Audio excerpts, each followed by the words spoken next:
tort lawyer conference. So, but we will endeavor to get you as much as possible. I mentioned at the beginning, at the top of the show, the AM Quickie. It's a good way of just getting a rundown of some of these top stories that we don't necessarily have time to get into, but you should be aware at least because these will be ongoing narratives in a lot of instances. The impeachment stuff, I mean, like I said, we could impeach right now. There's no doubt in my mind that there is sufficient evidence for, I think, multiple articles of impeachment. But why stop now? Because I mean, if this is the way he ran the relationship with Ukraine just to get dirt on Hunter Biden and to prove this wild conspiracy theory from 2016. What about when we're talking about like him filling bags of money?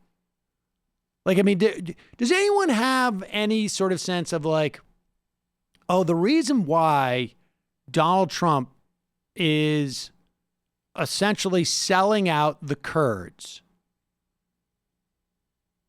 not essentially, is selling out the Kurds. And remember how hurt he was about the kids? When he was the kids, when he thought about, like, we're not going to bomb Iran because of the kids. Like, I realized, like, there might be a kid who died. Does anyone think that he is selling out the Kurds this way because of some ideological or geopolitical notions that he's been harboring for a long time? I mean, it's not as if there are entities in the Republican Party who are necessarily all excited about this. He's opening the door to full ethnic cleansing, and you have to ask yourself why.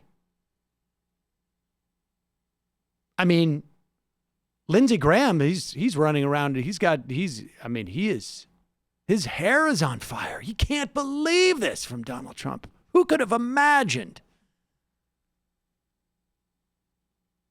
But he's even lost Brian Kilmeade on Fox and Friends. Now, there are times where people, even like Brian Kilmeade, can be correct about things.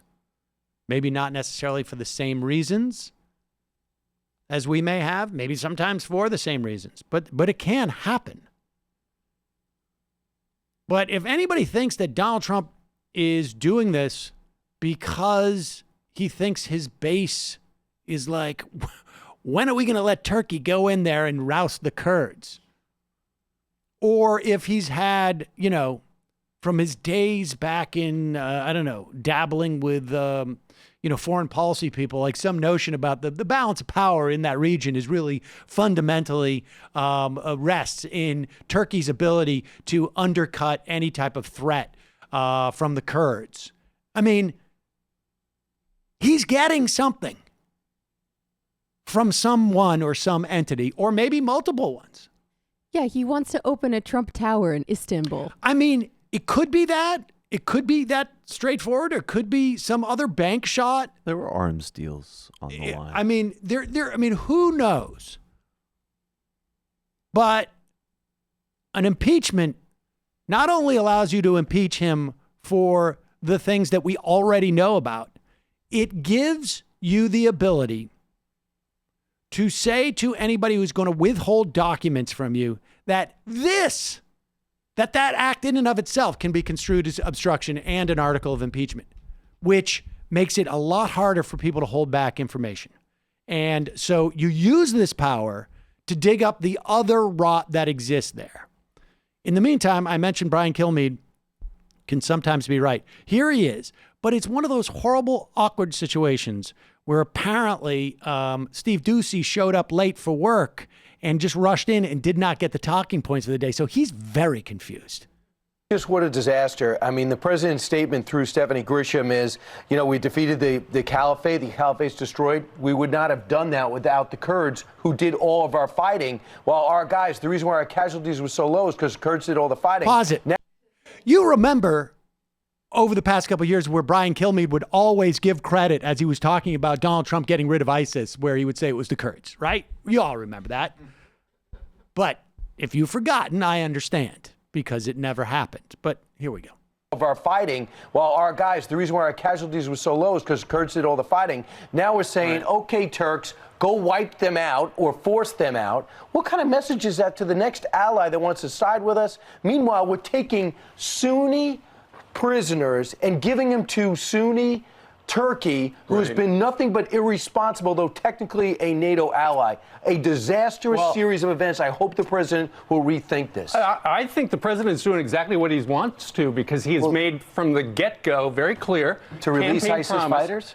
Campaign promise to end wars in other countries. And abandon our allies? That's a campaign promise? Well, abandon the people that got the caliphate destroyed? I think when people find out that somebody else is willing to take over the fight against ISIS, they're going to be okay with it. Who's taking it? Well, Turkey. Turkey's not going to fight ISIS. We have given Turkey permission to do that and the quote was, Turkey will now be responsible for all ISIS fighters. And kill and wipe out the Kurds? Are you kidding me? Again, we're abandoning our most loyal allies who did all our fighters. All we did is arm them, and they did all the work. And now we say, good luck surviving. Well, it looks like that's the tack the White House and the president's going to take. We're going to have more reports from Washington, D.C. What do you think about this? The fact that it looks like we're going to pull out and Turkey's going to take over. Email us, friends at foxnews.com. And abandon. Okay, let's talk about impeachment. Wow. They're going to have the things at the commissary at Fox are going to be a little bit uncomfortable today. What the hell is going on over there? Well, no, I mean, Kilmeade, it's pretty straightforward. I mean, he's, first of all, you have to feel for Brian Kilmeade because he's watched two Republican presidents do the exact same thing to the Kurds multiple times, starting with George H.W. Walker, H.W. Bush, back in 1993, where he basically called for the Kurds to rise up in northern Iraq. And after, in the sort of the wake of our invasion of Iraq, Part one, based upon a series of lies that were perpetrated by some spokespeople talking about Kuwaiti babies, et cetera, called for the Kurds to rise up in northern Iraq. And then when they did, was like, actually, I'm sorry, I didn't realize what time it was. We've got to go. And caused a massive slaughter of Kurds in Iraq. And now we're doing it again with people who even Brian Kilmeade concedes have been fighting against ISIS, basically Donald Trump's greatest victory, and he has sold them out. The question is, why? In fact, not only does the statement not even say that the Turks, that Turkey is going to be fighting ISIS, all they're going to do is get a hold of the ISIS prisoners that we have captured. And in that statement that they referenced, President Trump spoke with President Tayyip Erdogan of Turkey by telephone. Turkey will soon be moving forward with its long-planned operation into northern Syria. The United States Armed Forces will not support or be involved in the operation. That's very nice of us. The United States forces, having defeated the ISIS territorial caliphate, will no longer be in the immediate area. Well, we haven't really been there anyways. So it's not like any type of, we're not pulling back our troops. It's like we're just basically pulling back our promise to the Kurds. We're basically just pulling back our diplomatic powers and saying, okay, fine, head in. The United States government has pressed France, Germany, and other European nations from which many captured ISIS fighters came to take them back, but they did not want them and refused. I'm quite convinced Donald Trump wrote that sentence. Maybe he dictated it. Yeah, it almost reads like a tweet of his. The United States will not hold them for what could be many years at great cost to the United States taxpayer. Turkey will now be responsible for all ISIS fighters in the area captured over the past 2 years in the wake of the defeat of the territorial caliphate by the United States. I mean, maybe this is just the deal. Like, it's worth it. We're going to allow for the ethnic cleansing that will take place.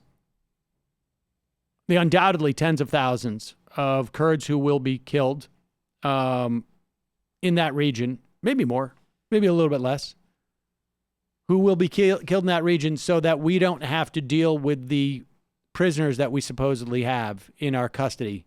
And I don't even know what that number is. But I want to say it's unbelievable, but it's totally believable.